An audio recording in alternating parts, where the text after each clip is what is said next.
दोस्तों, अगर सबसे बड़े, खूंखार या डरावने जानवरों की बात करें तो आप सभी के दिमाग में अलग-अलग जानवरों के नाम आएंगे। कोई कहेगा शेर, कोई चीता और कोई शायद कहे शार्क। पर आपको जानकर हैरानी होगी कि इनमें से कोई भी जानवर दुनिया के सबसे ज़्यादा खतरनाक जानवरों की लिस्ट में नहीं आता। और इसीलिए दोस्तों, आज हम करने जा रहे हैं दुनिया के 7 सबसे ज़्यादा डेंजरस एनिमल स्पीशीज़ का काउंटडाउन। और मेरा सुझाव आपके लिए यही है कि अगर ये आपके आसपास भी हों तो वहाँ से निकल जाने में ही आपकी भलाई है। दोस्तों, स्वागत है आप सभी का मेरे चैनल प्रश्न और परिचय के इस नए धमाकेदार एपिसोड में। और आज मैं आपको बताने जा रहा हूँ दुनिया की 7 सबसे ज़्यादा डेंजरस स्पीशीज़ के बारे में। दोस्तों, केप बफेलो, जिन्हें अफ्रीकन बफेलोज भी कहा जाता है, पाए जाते हैं सेंट्रल और वेस्टर्न अफ्रीका में। इनकी लंबाई 6 फीट तक हो सकती है और इनका वज़न लगभग 1 टन तक हो सकता है। इनकी दुनिया में टोटल संख्या करीबन 5 लाख की है, जिसकी वजह से ये नियर एंडेंजर्ड हो जाते हैं। ये हमेशा झुंड में ट्रैवल और चरना पसंद करते हैं।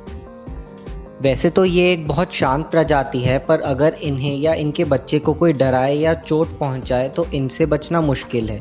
ये अपने भारी वजन के साथ भी 55 किलोमीटर प्रति घंटे की रफ्तार से भाग सकते हैं और इन्हें किसी भी आकार के व्यक्ति या वस्तु पे हमला करने से डर नहीं लगता।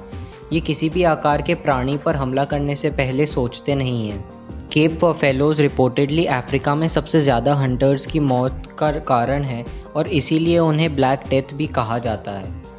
इनके सींग इनकी शक्ति को और भी बढ़ा देते हैं। इनके सींग काफ़ी जटिल और तीखे होते हैं जो इन्हें अपना बचाव और हमला करने में मदद करते हैं।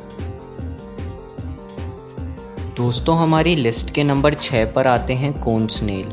दोस्तों, कोन स्नेल्स कैरेबियन, हवाई और इंडोनेशियन रीजन्स के गर्म पानी में पाए जाने वाले बेहद सुंदर स्नेल्स हैं। ज़्यादातर किनारे के पास के कम गहरे पानी या कोरल रीफ्स या फिर रॉक क्रैक्स में पाए जाते हैं। इन्हें आप आराम से इनके बहुमूल्य सफ़ेद और भूरे रंग के मार्बल के कारण पहचान जाएंगे, पर इनकी सुंदरता से इनके स्वभाव पर मत जाइए।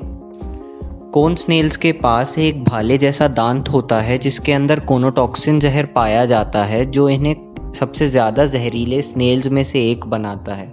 ये जहर अगर गलती से भी आपके शरीर में चला जाए तो आपको कुछ ही क्षणों में पैरालाइज कर सकता है और आपके पास फिर उतना ही समय होगा जितना एक सिगरेट स्मोक करने में लगता है। इसीलिए इन्हें सिगरेट स्नेल्स भी कहा जाता है। 20 सेंटीमीटर के ये स्नेल्स अपने इसी कोनोटॉक्सिन जहर से अपने शिकार को पैरालाइज करते हैं और सीधे स्वॉलो कर जाते हैं। दोस्तों, 5वें नंबर पे आता है एक ऐसा जीव जो कि अति सुंदर और अति जहरीला है। मैं बात कर रहा हूँ पॉइजन डार्ट फ्रॉग की। साउथ अमेरिका में पाए जाने वाले इन फ्रॉग्स के जहर का उपयोग वहाँ के हंटर्स अपने हंटिंग डार्ट्स के लिए किया करते थे, जिसकी वजह से इनका नाम पॉइजन डार्ट फ्रॉग्स पड़ा।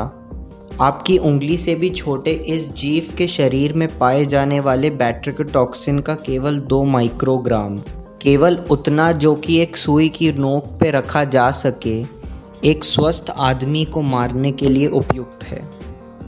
अच्छी बात यह है कि ये जीव अपने जहर का उपयोग केवल अपने बचाव में करते हैं।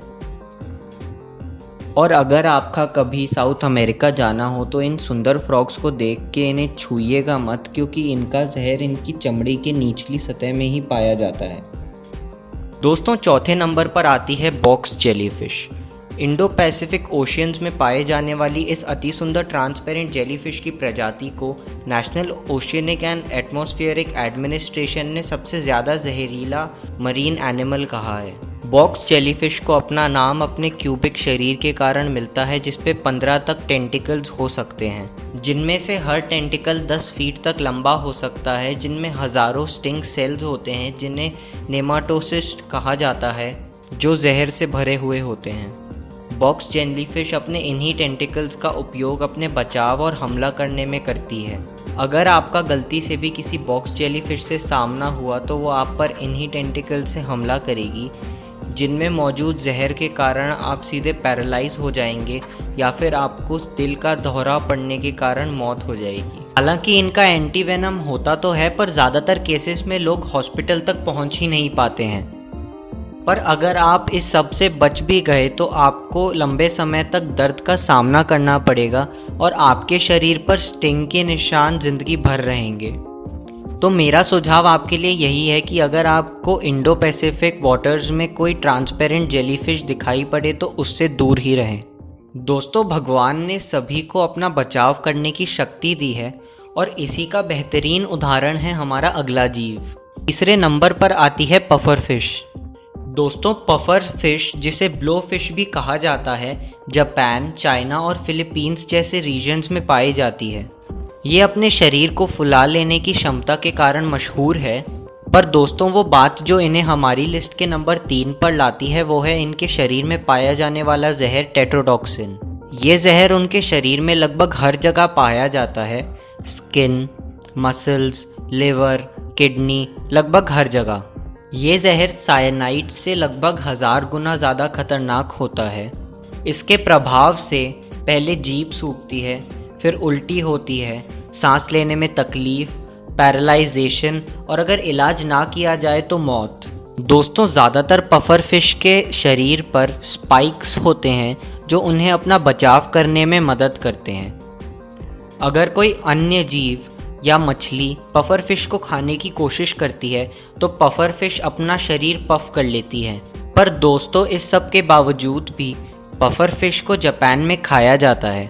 उनको पकाना बेहद मुश्किल होता है, केवल ट्रेंड शेफ्स ही ऐसा कर सकते हैं, क्योंकि अगर उनके जहरीले अंगों को खा लिया जाए तो बचना बेहद मुश्किल है।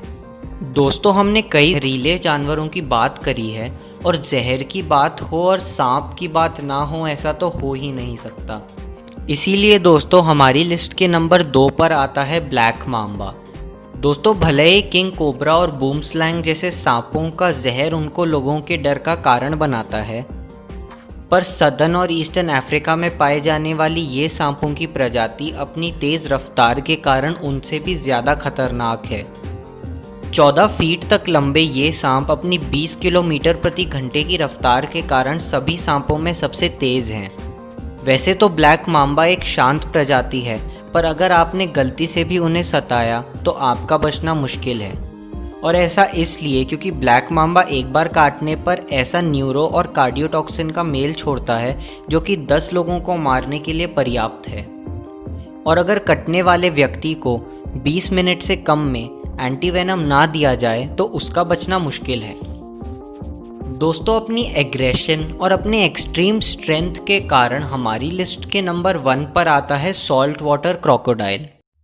इंडो पैसिफिक रीजन में पाए जाने वाले ये क्रोकोडाइल 23 फीट तक लंबे और 1 टन तक भारी हो सकते हैं।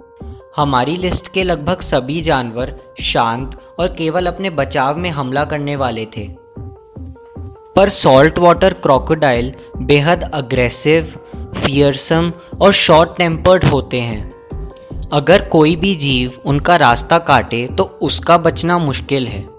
यही बात है जो सॉल्ट वाटर क्रोकोडाइल को इतना खतरनाक बनाती है। सॉल्ट वाटर क्रोकोडाइल्स कमाल के स्विमर्स होते हैं और सबसे बड़ी बात ये कि सॉल्ट वाटर क्रोकोडाइल्स 3700 पाउंड्स पर स्क्वायर इंच का बाइट फोर्स जनरेट कर सकते हैं, जिसकी वजह से ये पूरी दुनिया में इस मामले में दूसरे नंबर पर आते हैं। और सिर्फ द ग्रेट वाइट शार्क है जिसका bite force salt water crocodile से ज़्यादा होता है।